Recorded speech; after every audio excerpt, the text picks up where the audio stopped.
Oi, irmãos, tudo bem? Bem-vindos a mais um vídeo aqui do canal, mais um vídeo da Palavra de Deus. Hoje vamos continuar o nosso ano bíblico, lendo Atos dos Apóstolos, capítulo 18, pregando entre os gentios. Antes de iniciarmos, gostaria de lembrar os irmãos, esse é apenas um resumo que eu faço. Talvez hoje a gente fique mais tempo por ser sábado, então vamos ver conforme vai andando aqui e conforme as crianças deixam, permitem.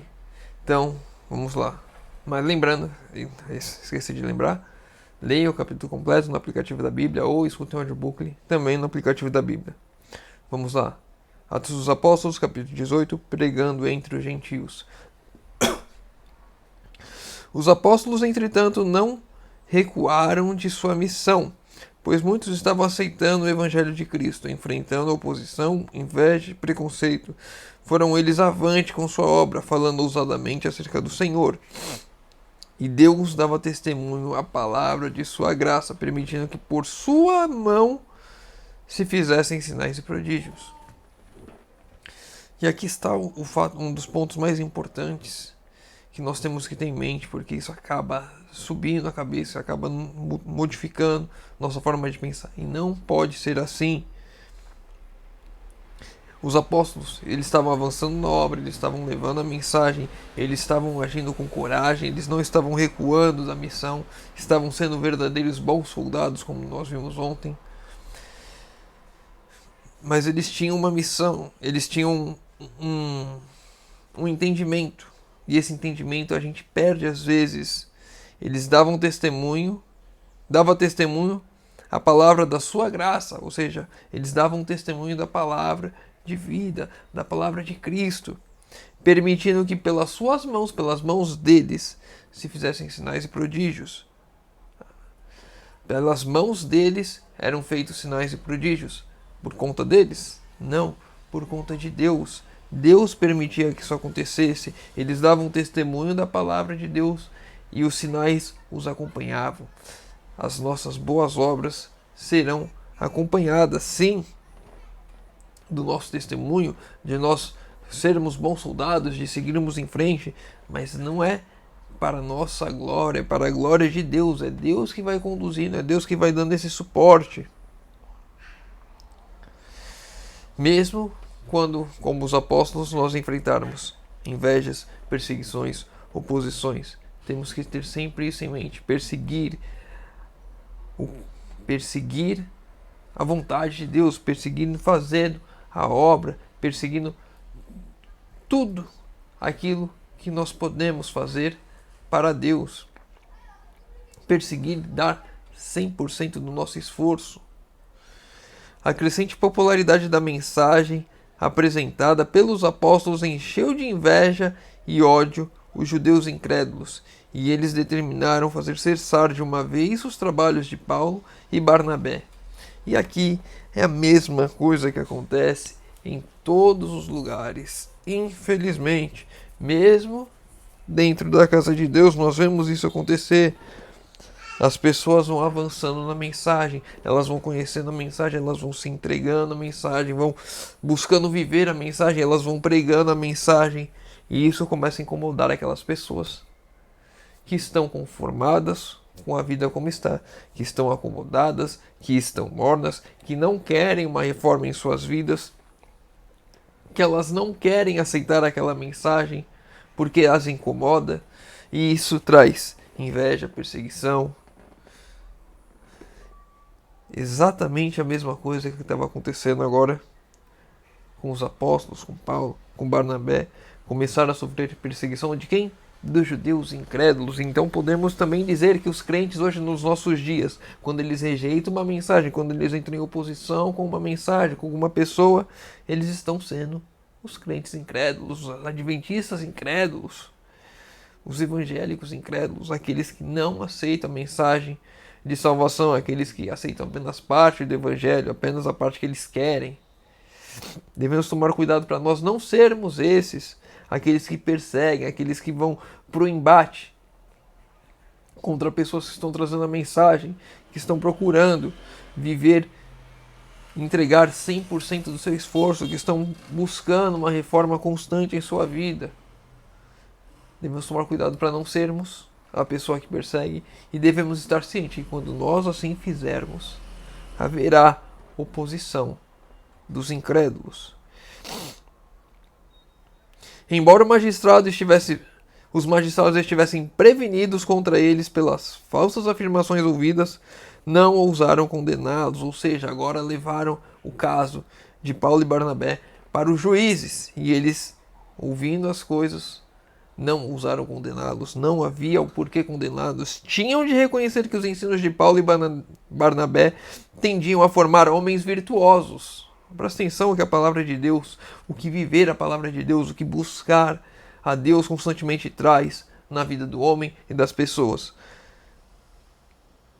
Os ensinos de Paulo e Barnabé, os ensinos da Bíblia, tendiam a formar homens virtuosos, cidadãos leais, e que a moral e a ordem da cidade seriam melhoradas se fossem aceitas as verdades ensinadas pelos apóstolos.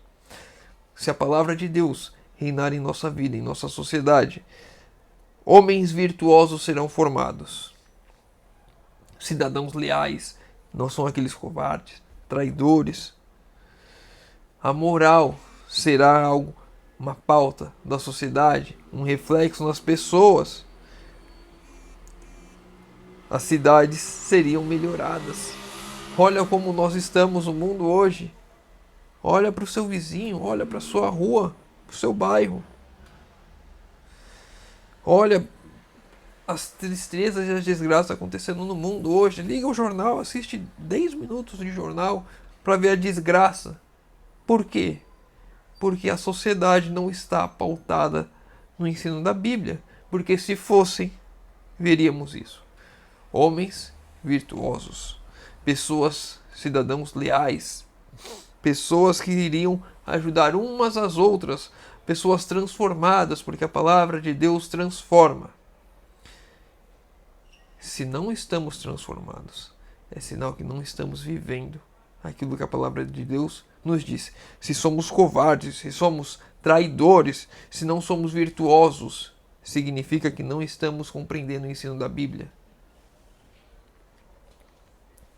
Por intermédio da oposição que os discípulos enfrentavam, a mensagem da verdade ganhava grande publicidade. Os judeus viam que os seus esforços para impedir a obra dos novos ensinadores resultava apenas em acrescentar maior número de adeptos à nova fé. Quanto mais eles perseguiam, mais pessoas se achegavam à obra, mais pessoas queriam conhecer a mensagem, mais pessoas aceitavam a Cristo. Quanto maior a oposição, maior era o testemunho. E aqui tem uma lição importante para nós. Por que hoje a igreja não sofre oposição? Porque mesmo tendo um ou outro fiel que busca viver a mensagem por completo, a igreja não sofre a perseguição. Às vezes sofre aquele um ou outro bem isolado dentro da igreja. Não é uma oposição velada que todas as pessoas sabem que é uma oposição contra. Tem um irmão que tem um ministério próprio que ele fez um vídeo. Eu acredito que ele estava assim, chateado, triste, porque ele não era mais chamado para pregar, porque ele prega mensagens das profecias, mensagens atuais, mensagens que nos alertando para a reforma que precisamos fazer. E ele estava decepcionado com isso. Sofrendo uma perseguição, sim, mas por que não sofremos uma perseguição absurda como eram os apóstolos naquele tempo? Satanás aprendeu a lição. Se ele perseguir ferozmente, como ele fazia naquele tempo, a fé das pessoas reaviva. As pessoas vão buscar, as pessoas vão compreender que precisam da mudança. Então por isso ele não faz essa perseguição como fez antes. Ele vai voltar a fazer, sim, quando aí não tiver mais como, porque de fato as pessoas já estão reavivadas, já estão vivendo, já estão pregando. E aí ele não tem o que fazer, não tem como ele deixar aquilo ali quieto, que aí o evangelho vai se espalhar muito mais rápido. Enfim, agora eu falei essa questão do evangelho se espalhar muito mais rápido, mas talvez se ele tem uma palavra quando se você não fizer nada, aquilo vai acontecer. E se você fizer contra, aquilo vai acontecer mais rápido ainda. Seria mais ou menos isso. Não tem como impedir o avanço do evangelho. Esse é o ponto. A mensagem vai ser pregada. que era eu e você estejamos do lado daqueles que estão pregando a mensagem. E o pregar, quando eu falo pregar, é falar? Sim, é falar, tem que falar também. Mas é mais do que falar, é viver. Porque o meu testemunho, a minha vida, essa é a maior pregação que eu posso ter. Então, devemos viver o Evangelho. E assim estaremos pregando, quando de fato nós estivermos realmente convertidos, unidos com Cristo, sermos bons soldados na frente de batalha. Quanto mais difícil for, mais firme ficamos. Então, o Evangelho vai ser pregado sim a todo mundo.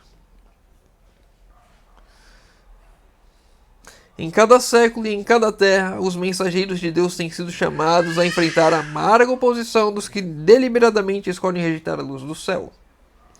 Não raro pela mistificação e falsidade, têm os inimigos do Evangelho aparentemente triunfado, cerrando assim as portas por onde os mensageiros de Deus poderiam ter acesso ao povo.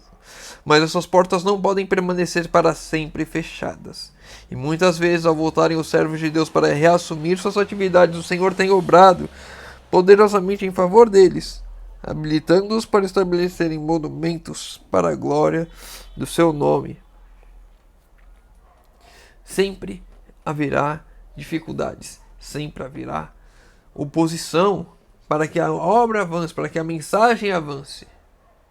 E muitas vezes, a melhor coisa que nós fazemos, pegando esse exemplo aqui, é esperarmos o tempo. É esperarmos pararmos de viver o Evangelho, é esperarmos nos conformarmos ou ficarmos confortáveis na situação que está. Não. É ir pregar. A gente sempre prega nesse bairro aqui. E a gente está vendo que não está avançando. Vamos pregar no outro bairro ali do lado. Vamos passar uns 3, 4 meses, um ano naquele outro bairro. Depois a gente volta para cá. E a gente vê os resultados. As portas que estavam fechadas começam a se abrir. Porque Deus vai abrir essas portas no momento certo. Se Ele não abriu agora, se houve resistência agora, mais para frente a gente volta. E de novo, a gente volta mais para frente. Vamos dando um tempo.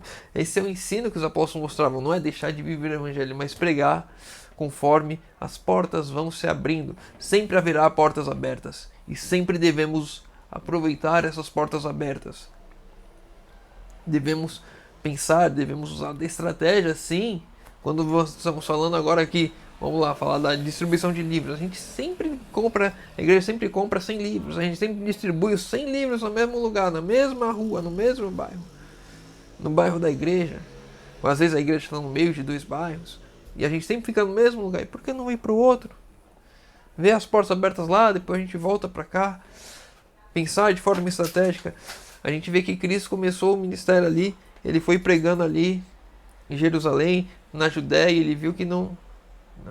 Judéia faz parte de Jerusalém? Já não lembro no mapa. Mas aí ele foi para Galiléia, lá para Cafarnaum, e ele pregou durante muito tempo ali, e depois ele voltava para Jerusalém, ia para lá de novo.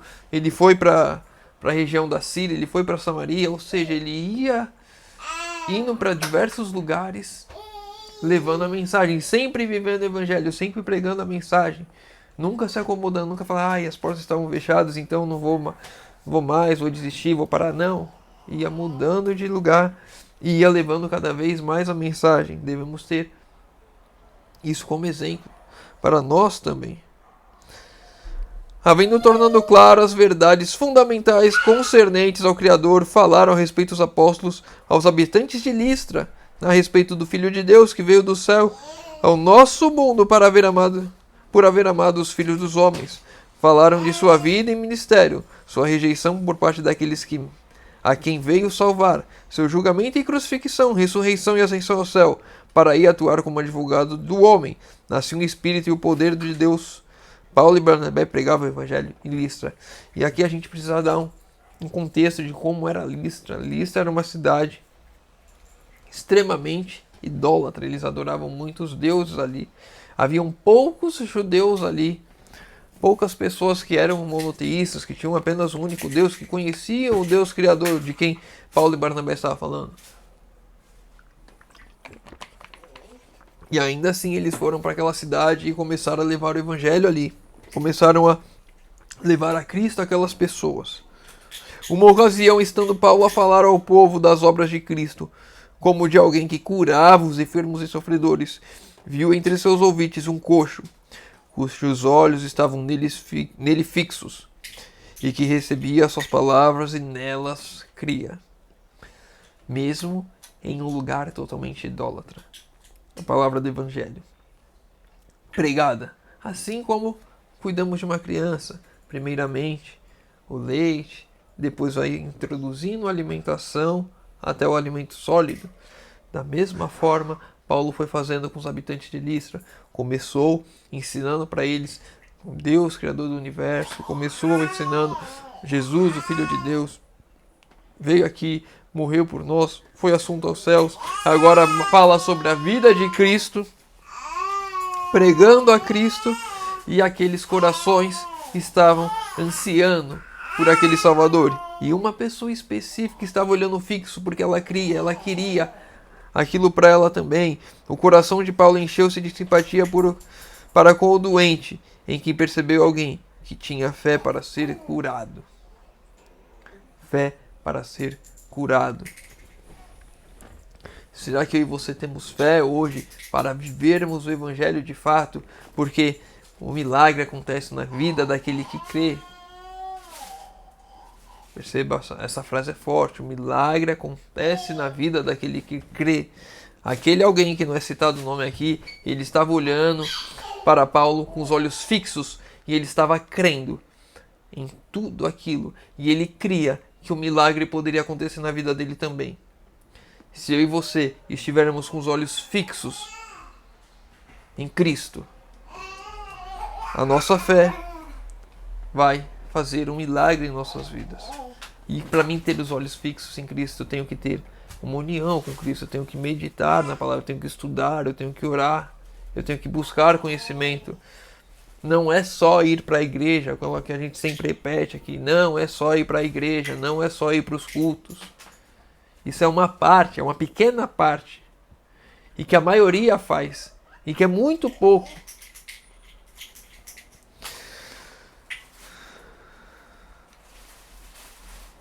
E as multidões, vendo o que Paulo fizera, levantaram a voz, dizendo em língua licaônica: fizeram-se os deuses semelhantes aos homens e desceram até nós. Esta afirmação estava em harmonia com a sua tradição de que os deuses ocasionalmente visitavam a terra. Enquanto algumas pessoas ouviam e criam, compreendiam, aceitavam, algumas entravam por um vidro e saía pelo outro. Não entendiam nada do que estava sendo falado. Estavam ignorando completamente a mensagem. Estavam olhando com os olhos daqueles que não tinham entendido nada, que não conheciam nada. Eles ainda estavam com a sua cultura enraizada ali, dos seus muitos deuses, e agora eles chamam Paulo e Barnabé como seus próprios deuses. Eu acho que eu pulei aqui a afirmação. Não pulei, então vamos ler.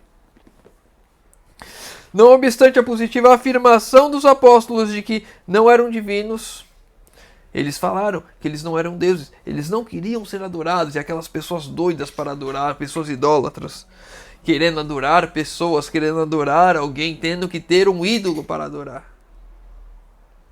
Parece com a nossa realidade hoje, pessoas que adoram pessoas, pessoas que adoram cantores, pessoas que adoram pregadores, pessoas que adoram as suas séries, os seus filmes, pessoas que adoram artistas globais, atores de novela, de cinema e, enfim, idolatrando as pessoas, idolatrando políticos, pessoas claramente fazendo tudo que é de errado e as pessoas idolatrando eles, fazendo e falando e defendendo como se fosse o verdadeiro Messias, os verdadeiros Messias. Nós estamos num país em que há dois Messias brigando ali nas urnas para serem eleitos como se eles fossem ambos os salvadores da pátria, e onde os seus fiéis súditos, seguidores, aqueles que os adoram como ídolos, estão se matando,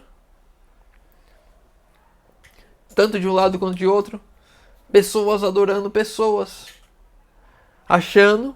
A gente olha para essa história e fala: que ridículo, essas pessoas adorando Paulo e Barnabé. E ainda assim, se nós olharmos para essa história, é mais sensata, se for pensar assim, dizer que isso é sensatez, né? É mais fácil imaginar uma pessoa que adora a outra por causa de um milagre que aquela pessoa fez na vida dela, do que uma pessoa que adora pessoas que não fizeram nada por ela, que não tem nada de especial só porque aparece numa tela, só porque fala bonito, só porque é bonito, né? Nem fala às vezes só porque é bonito. Pessoas ganhando status de deuses aqui na Terra. E engraçado, esses dos dois lados da urna, um já soltou a frase: eu sou mais honesto do que o próprio Jesus Cristo. Uma das piores blasfêmias que alguém pode fazer. Mais honesto que Cristo. A pessoa condenada em tantos processos. E a outra também falando ser o Messias. Pessoas falando. Tem vídeos de pessoas humildes. Pessoas como essas de Lisca. Lá. É ele mesmo. Ele Deus. Ele é igual a Deus. Ele é nosso Salvador. Deus tenha misericórdia de nós. Porque nós estamos... não. Você já é grande para gritar. Já é grande. O outro tá chorando, você chora também aqui? Não pode. Pessoas se entregando à idolatria. Muitas vezes nem percebendo que assim o fazem. Pessoas sem instrução, pessoas que não conhecem a Deus. E aí passam a idolatrar as coisas deste mundo, as pessoas deste mundo. E não conhecem o verdadeiro Salvador, aquele que deu a vida por elas. Vou continuar. Não obstante a positiva afirmação dos apóstolos de que não era divino, e não obstante ainda os esforços de Paulo para dirigir-lhes a mente para o verdadeiro Deus como o único objeto digno de adoração, é só Deus que é digno de adoração. É só Deus que merece ser adorado. É só Deus. Não são as coisas e as pessoas deste mundo. E às vezes a gente pode pensar: não, mas eu não adoro os artistas, cantores da igreja, ou cantores fora da igreja, ou pregadores, ou palestrantes, ou influenciadores, ou atores, ou políticos. Não, eu não adoro ninguém. Mas aí eu adoro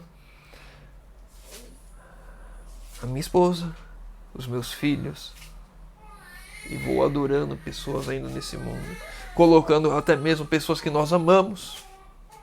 E devemos amar mesmo, assim como todos os outros devemos amar o nosso próximo também, lá fora que não conhecemos, mas as pessoas mais próximas a nós, que há um vínculo mais forte, que há uma intimidade, colocando elas acima de Deus. Muitas vezes caímos nessa besteira também, caímos nesse erro também. Nada pode estar acima de Deus. Tão firme tinha sido sua crença de que esses homens eram, sem dúvida, deuses, e tão grande seu entusiasmo que estavam relutantes em reconhecer seu erro. Paulo e Barnabé falando que não eram deuses, que não eram para ser adorados, que apenas um único Deus era digno de adoração. Aquelas pessoas estavam relutantes, não aceitavam, ainda assim, reconhecer o seu erro, de que estavam adorando homens. Diz o relato que eles foram impedidos com dificuldade. E não é assim hoje. Você vai e fala para aquela pessoa que mostra trocentos argumentos porque não é para adorar uma pessoa, porque não é para adorar um político, não é para adorar ninguém, não é para adorar um cantor, ou o pregador, o palestrante, não é para adorar. E as pessoas continuam com dificuldades, porque amam ter os seus ídolos, porque amam. Se pudéssemos, faríamos todos bezerros de ouro para ficarmos adorando, porque queremos adorar alguém, mas não queremos adorar a Deus, porque não aceitamos uma mudança em nossas vidas, porque não queremos mudar as nossas vidas. Muitas vezes eu e você conhecemos a Deus, sabemos que devemos adorar a Deus, mas não o fazemos, porque não queremos mudar as nossas vidas. Foi somente após muita persuasão da parte de Paulo e cuidadosa explicação de sua própria missão e de Barnabé como sendo representantes do Deus do céu e do Filho, o grande médico, que o povo foi persuadido a abandonar seu propósito. Muita persuasão. É difícil fazer as pessoas abandonarem os seus ídolos. É difícil. As pessoas não querem abandonar os seus hábitos, não querem mudar as suas vidas, não querem aceitar quando estão erradas. Muitas vezes eu e você não queremos aceitar o nosso erro. Não conseguimos compreender que estamos amando este mundo em vez de amar a Deus. Não conseguimos compreender que estamos em pecado, que estamos caindo, que não estamos nos aproximando de Deus, que devemos fazer mais, devemos colocar mais esforço. Devemos buscar mais a Deus, devemos orar mais, devemos estudar mais. Mas é difícil reconhecer o nosso erro. É tão mais fácil sentar no sofá e ficar assistindo os meus filmes, as minhas séries, do que pegar e estudar e meditar na palavra e buscar a Deus e buscar uma mudança de vida, uma transformação genuína. É tão difícil. E aí ficamos com aquilo que é fácil, com aquilo que é cômodo, com aquilo que não gera oposição, porque ninguém vai vir aqui brigar com você e reclamar porque você está assistindo, a não ser que você seja uma criança e seu pai está reclamando que você está jogando muito videogame, está passando muito tempo em frente à TV. Mas se você já for adulto, ninguém vai reclamar, você está passando muito tempo em frente à TV. Normalmente não, na maioria dos casos. Inclusive vai ser o contrário. Vem aqui, senta, vamos assistir mais um episódio, vamos fazer mais. Enfim, consegue perceber como o mundo está em contraste com aquilo que deveria ser? Quando nós olhamos para a nossa história, nós conseguimos colocá-la claramente no lugar dos idólatras do passado, cometendo os mesmos erros de Israel ao sair do Egito, rejeitando entrar em Canaã, porque não confiamos que Deus vai fazer a obra, que Ele que vai nos conceder a vitória, que Ele vai avançar em nossa frente. E aí continuamos aqui, nesse Egito até hoje. O desapontamento sofrido pelos listrianos, por lhes ter sido recusado o privilégio de oferecer sacrifícios aos apóstolos, preparou-os para se voltarem contra Paulo e Barnabé, com entusiasmo, aproximado ao que com os que tinham honrado como deuses, incitados pelos judeus, planejaram atacar os apóstolos pela força. Aqui nós vemos uma coisa importante. Eles ficaram aqui, ó, desapontados por terem sido recusado o privilégio de adorar. Eles queriam ter o privilégio de cometer os erros, de cometer aqueles pecados, de ficarem andando em caminhos tortos. Eles queriam ter esse privilégio maravilhoso. Eu quero ter o privilégio de pecar. E aí quando somos repreendidos, em vez de ficarmos felizes por termos sido repreendidos, por ter sido mostrado o caminho certo, ficamos o quê? Desapontados, com raiva. E quando vem alguém querendo, vamos mudar isso, vamos subverter, vamos mudar o caminho. Então, quando vier aqueles judeus incrédulos se juntarem com os listranos, o que agora? Se juntaram, deram as mãos, vamos matar Paulo e Barnabé. A gente olha para a história dos listranos e pode ser a nossa história nos unindo contra as pessoas que estão pregando e vivendo a mensagem nos dias de hoje, como aquele irmão desapontado por não poder mais pregar na igreja, por pregar a mensagem, por pregar a verdade. Alguns irmãos incrédulos, pessoas que não são os bons soldados para se colocarem à frente e falar, não, aqui aquele irmão vai pregar sim, porque ele não está falando nada de errado. Pessoas que estão se rebaixando a qualquer coisa que venha dos seus líderes, dos seus pastores, das pessoas que estão acima. Enfim, temos que tomar cuidado, porque às vezes nós achamos que somos Paulo e Barnabé, estamos pregando a mensagem, vivendo a mensagem, mas podemos estar do outro lado, como oposição, como instrumentos nas mãos de Satanás. Cuidado, filho, muito cuidado, porque o homem se engana quando confia demais em si mesmo. Logo os desígnios homicidas dos inimigos do evangelho foram executados. Rendendo-se à influência do mal, os listrianos tornaram-se possuídos de satânica fúria. E apoderando-se de Paulo, apedrejaram sem misericórdia. Se nos deixarmos nos levar pela raiva, pelo ódio, iremos ser possuídos, assim como os listrianos, de satânica fúria. Iremos combater o evangelho como os próprios filhos de Satanás. Se não buscarmos a Deus, se não buscarmos uma reforma na nossa vida, se não buscarmos 100% do nosso esforço empregado para fazer a vontade de Deus, confiando em que Deus vai fazer o milagre daquilo que nós não podemos fazer. Se nós não fizermos isso ainda mais sabendo e conhecendo essa mensagem, estaremos a um passo de sermos usados como instrumentos satânicos, assim como os listrianos foram. Coberto de feridas e desfalecido de dor, ele caiu no chão, e a turba enfurecida o arrastou para fora da cidade, cuidando que estava morto. Nesta hora escura e de prova, o grupo de crentes de Listra, convertidos por Paulo e Barnabé, a fé de Jesus, permaneceu firme e leal. Não importa a luta, as dificuldades, as provas, as perdas que teremos por conta do Evangelho.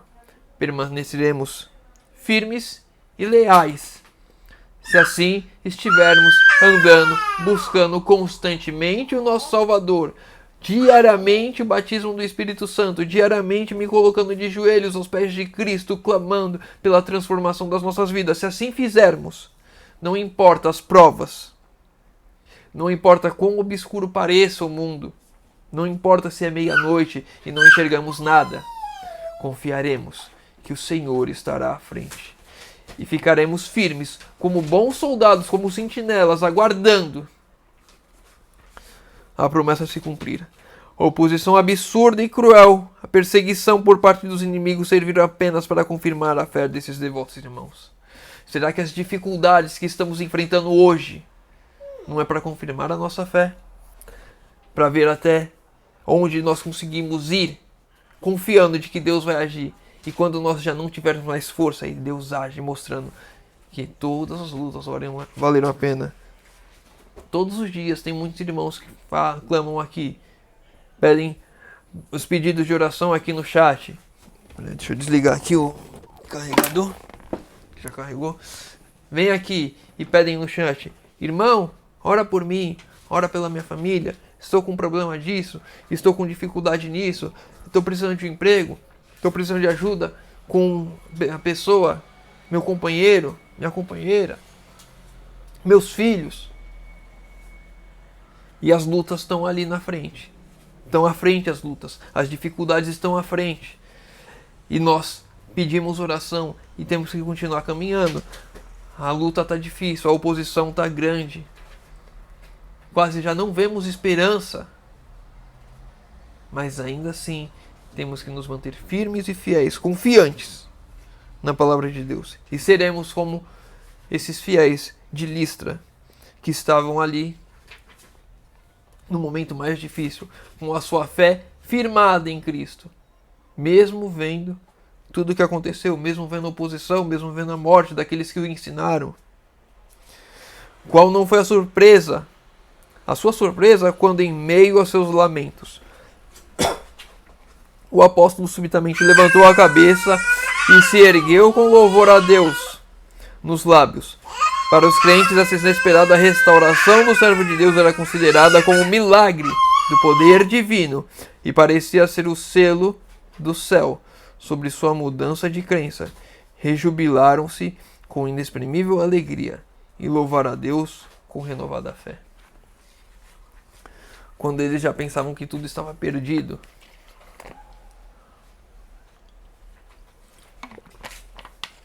que aqueles instrumentos de Deus que tanto tinham feito pela obra, que fizeram sinais e prodígios ali, curaram o coxo, que os ensinaram a fé, que eles mostraram o caminho, quando eles viram o milagre de Deus ali, foi um motivo de renovar ainda assim a sua fé. Eles permaneceram firmes, leais, não retrocederam, mesmo vendo a oposição, mesmo vendo o que tinha acontecido. E agora Deus faz um milagre diante de seus olhos. Mesmo tendo sido apedrejado e arrastado para fora da cidade pelos habitantes, Paulo levanta sua voz em louvor no meio dos novos crentes convertidos que estavam ali firmes, leais, confirmando sua fé. Devemos persistir firme, que em breve o milagre de Deus em nossa vida vai acontecer, vai transformar. Muitas vezes nós confundimos achando que o milagre de Deus são as bênçãos aqui nessa terra. Mas o maior milagre de Deus é firmar-nos no caminho, para que não importa o que aconteça, quando a casa está firmada na rocha, pode vir um furacão, pode vir um tsunami, a casa vai permanecer firme na rocha. E eu e você temos que ser essa casa, firme na rocha, Jesus. E não importa o que acontecer, continuaremos firme. Temos de continuar. Não tem outra opção para o fiel Filho de Deus. É continuar firme. Não importa as lutas, não importa a dificuldade, não importa o sofrimento. Continuar firme. Entre os que se haviam convertido em Listra e que eram testemunhas oculares dos sofrimentos de Paulo, se achava alguém que se havia de se tornar mais tarde preeminente obreiro de Cristo e devia partilhar com os apóstolos as provas e a alegria do serviço do pioneiro em campos difíceis. Era um jovem chamado Timóteo, que depois Paulo escreveu 2 cartas para ele. Era um daqueles que conheceram a mensagem em Listra e que estavam firmes na fé, que estiveram ao lado ali, viram todo o sofrimento, viram toda a oposição e não esmoreceu, não retrocedeu, continuou firme ali e teve a sua fé renovada. No dia seguinte ao apedrejamento de Paulo, os apóstolos partiram para Derbe, onde seu trabalho foi abençoado e muitas almas foram levadas a aceitar a Cristo como Salvador. Mas, tendo anunciado o Evangelho naquela cidade e feito muitos discípulos, nem Paulo nem Barnabé estavam dispostos a iniciar trabalho em outra parte sem confirmar a fé dos conversos, que eram forçados a deixar sozinhos por algum tempo, nos lugares onde tinham recentemente trabalhado. Aqui um ponto importante. Falando daquela questão de estratégia de pregar o Evangelho. Eles não saíam pegando assim, não era o agricultor pegava assim a mão no saco de semente, jogava assim, ia jogando e nunca mais voltava. Eles jogaram a semente, cuidaram da terra, saíram, foram plantar em outro lugar e depois eles retornaram para continuar com os cuidados, porque ainda estava crescendo, a semente ainda estava germinando, ainda precisava de cuidados. E assim temos que aprender essa lição com Paulo e Barnabé. Muitas vezes a igreja como um todo só está preocupada em batizar. Temos que batizar. Chega um obreiro de fora, temos que batizar, quer levar as pessoas para batizar de qualquer jeito. E aí vai lá, batiza 10, 15, 20, joga tudo para fora e depois aquelas pessoas estão largadas e não conhecem nada, não sabem nada, porque o objetivo é batizar. E esquece que tem todo um cuidado depois que temos que ter com os nossos irmãos recém-convertidos. Não é só batizar. Temos que cuidar de todos. Temos que instruir os irmãos no caminho. Então Paulo e Barnabé eles sabiam que eles não podiam sair continuando indo para outras cidades. Eles tinham que voltar lá naquelas primeiras cidades para fortalecer a fé, para ver como é que estava, para ajudar. E assim eu e você temos que fazer com os novos conversos. Ah, mas as pessoas só querem batizar. Eu e você temos que ter esse cuidado de cuidar das pessoas que se batizaram agora.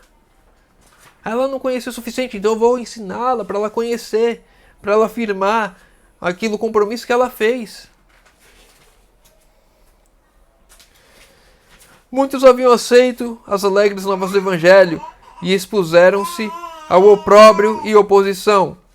A esses procurou o apóstolo firmar na fé, para que a obra pudesse subsistir.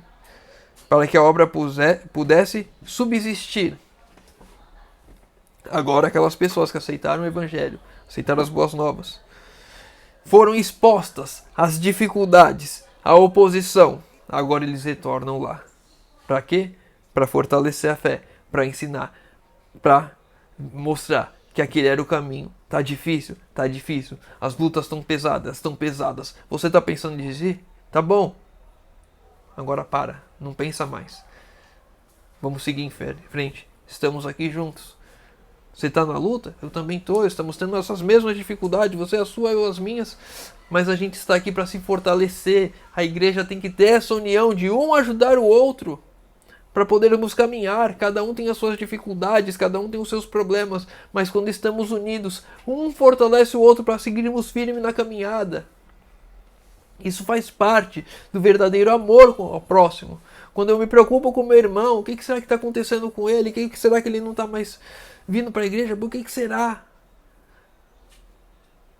E eu vou lá e ajudo meu irmão. Irmão, o que você está precisando? Irmão, em que eu posso te ajudar? Tá vendo essa história aqui? Olha, o que eles passaram no passado, estamos passando aqui, não é nem perto daquilo. Temos que continuar firmes. Jesus está voltando. Temos que firmar a nossa fé. Temos que fazer a obra subsistir. Aqueles que em qualquer lugar eram para os seus labores levados a aceitar a Cristo como Salvador eram, ao seu devido tempo, organizados em igreja. Ainda que os crentes eram poucos, era isto feito. Os cristãos eram desta maneira ensinados a se ajudarem mutuamente. O que era a igreja? Os cristãos unidos se ajudando mutuamente. Eles se organizavam agora para se ajudarem. Vamos nos ajudar, vamos fazer a obra crescer aqui. O que é organizar? Temos que levar o evangelho, temos que cuidar uns dos outros, temos que cuidar daqueles que estão ao nosso redor, amando o nosso próximo. Isso é uma igreja organizada. Mas hoje a gente tem a igreja só de um templo, onde as pessoas vão, e aí a organização é ter o pastor ali, que vem pregar, o ancião, que vai cuidar da escola de pregação, uma pessoa para cantar. Os programas, a programação da igreja, é isso que as pessoas estão olhando como uma igreja organizada. Uma igreja organizada são pessoas unidas em Cristo, uma ajudando a outra. Tinha 2, 3 irmãos ali precisava de uma igreja, eles se organizar, eles se ajudarem, eles estarem unidos, buscarem a Cristo em oração, fortalecer um ao outro. Olhando para essa igreja, como era a igreja primitiva, eram poucas, nem que fosse poucas pessoas, podiam ser mais. Lá em Jerusalém tinha mais gente, em Antioquia já tinha mais gente, mas começava com poucos. Olhando para esses irmãos, unidos uns aos outros, preocupados uns com os outros, fortalecendo cada um a fé um do outro, buscando cada vez a Cristo, mais a Cristo. Eles eram verdadeiros cristãos, como nós vimos lá em Antioquia, unidos com Cristo, pensavam em Cristo, conversavam de Cristo, pregavam a Cristo. Será que somos esses verdadeiros cristãos? Será que somos verdadeiramente uma igreja organizada, onde um se preocupa com o outro, nos preocupamos com a nossa comunidade, com os nossos irmãos em volta que não conhecem a mensagem ainda, estamos preocupados com a salvação deles? Ou estamos preocupados com o templo, para vir um pregador, uma pessoa cantar, depois irmos para nossa casa, e acho que isso é cristianismo, que isso é igreja e que isso vai salvar alguém? Isso é uma mensagem para refletirmos como iniciou a pregação do Evangelho e como ela deve continuar e seguir hoje. A gente olha para como estamos vivendo e está tudo errado. E não fazemos nada para mudar isso. Estamos chegando ao fim. 40 minutos deu para a gente ver tudo. Infelizmente não foi ao vivo, mas esse irmão devia ter falado isso no começo. Esse irmão tá aí, eu tô assistindo aqui também. Pode deixar as perguntas no chat, alguma coisa. A gente vai conversando pelo chat. Fica mais fácil eu estar conversando e fazendo, olhando aqui pros bebês em casa. Né, Caleb? Tá com a Bíblia na mão aqui, eu não vou nem pegar. A Bíblia dele, é isso. Ensina a criança no caminho que deve andar. Vou pegar aqui rapidinho, ele vai gritar, mas... Olha, tá estudando a Bíblia dele. Temos que ensinar a criança no caminho. É esse o verdadeiro evangelho, é isso que devemos. Você pode sentar já, camarada. Opa. E quase caiu aqui tudo.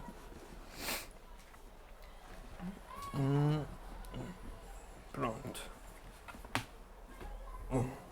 É esse o verdadeiro evangelho.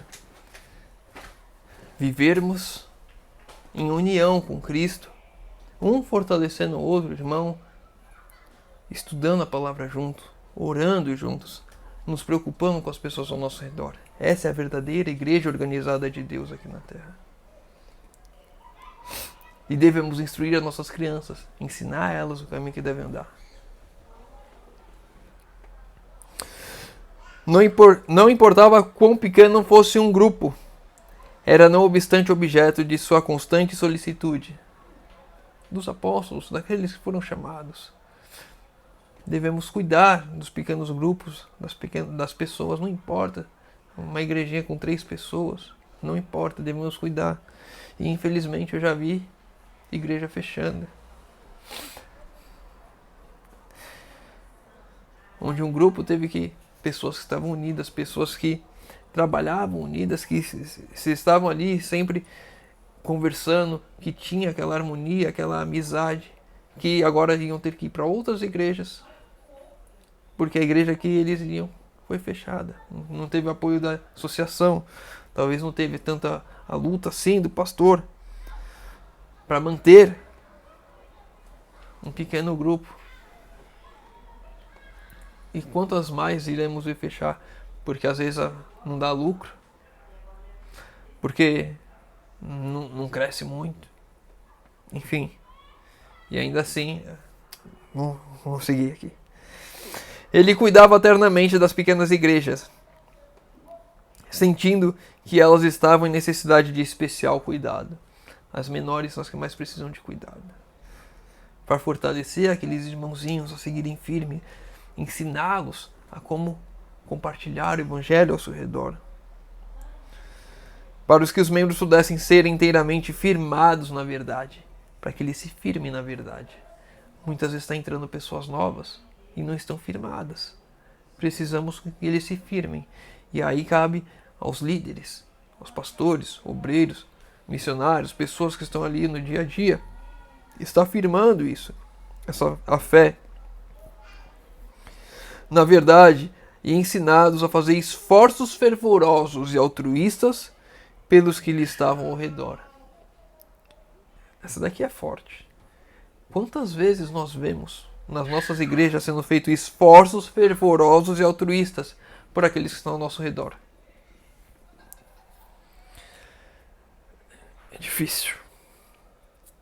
Bem difícil. Aí a gente tem que olhar aquilo que eu sempre falo. Não é para julgar aqui. É para nós olharmos para nós mesmos. Será que eu estou fazendo agora aqui os esforços altruístas para ajudar o meu próximo que está ao meu redor? Será que eu estou fazendo isso? Será que eu estou me dedicando? Será que eu estou buscando fortalecer os meus irmãos? Será que eu estou buscando instruir os meus irmãos? Será que eu estou buscando me instruir para que eu possa instruí-los? Para a gente encerrar o último parágrafo. Quando homens promissores e hábeis se convertiam, como no caso de Timóteo, Paulo e Barnabé procuravam zelosamente mostrar-lhes a necessidade de trabalhar na vinha. Era mostrado os jovens convertidos, os promissores. Mas aqui a gente pode colocar para todos, né, os hábeis, mas tem pessoas que a gente sabe que tem mais tato, a gente já vê isso. Instruir a trabalhar na vinha, trabalhar na obra, a trabalhar na casa de Deus, como fazer tudo isso, como organizar uma igreja, para estar junto com os irmãos, fortalecendo um a fé do outro, ajudando, fazendo esforços fervorosos para aqueles que estão ao redor, pela vizinhança da igreja. E quando os apóstolos partiam para outro lugar, a fé daqueles homens não vacilava, antes aumentava. Um dos atos que devemos fazer é fortalecer a fé daquelas pessoas que estão ali, para que ela só aumente. Haviam sido fielmente instruídos no caminho do Senhor, e se lhes ensinara como trabalhar abnegadamente, fervorosamente, perseverantemente pela salvação dos seus semelhantes. E será que eu e vocês estamos trabalhando assim? Abnegadamente? Fervorosamente? Perseverantemente?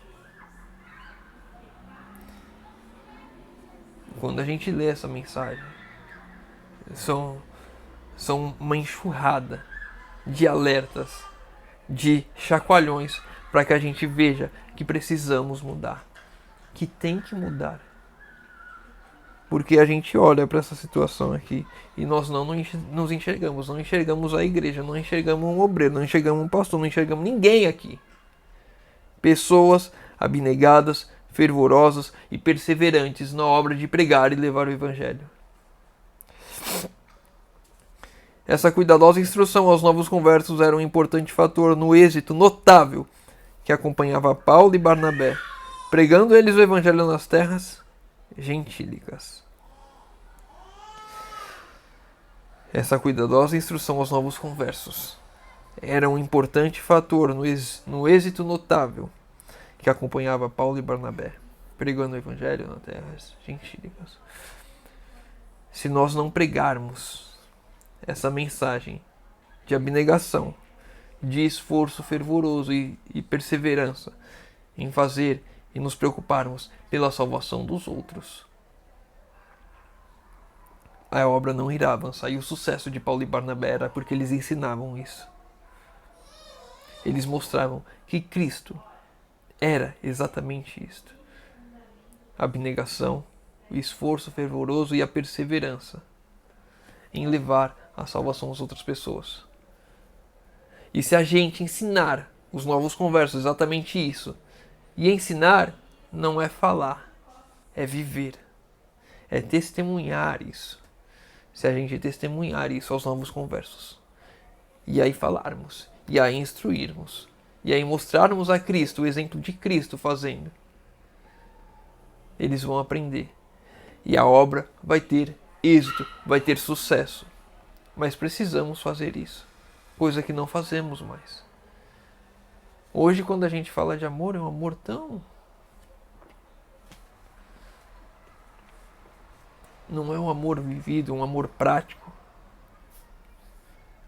Enfim, temos muito o que mudar em nossas vidas. Temos uma reforma a fazer em nossas vidas. Temos que clamar pelo Espírito Santo para que Ele faça essa transformação em nós. E Ele vai fazer quando entregarmos 100% de nós a Deus. Bom, vamos encerrar por aqui, 1 horinha. Ainda dá para aproveitar o restante de sábado com a família. Dá para a gente pegar, ler o capítulo completo. A gente já viu umas partes, a gente meditar, refletir. E sairmos para essa semana que vai se iniciar mais fortalecidos, com esses ensinos em mente, que podemos e vamos transformar a obra de Cristo aqui nessa terra, levar o Evangelho verdadeiramente, quando nós fizermos isso em nossas vidas, quando nos entregarmos a Deus, quando abrirmos mão de toda idolatria deste mundo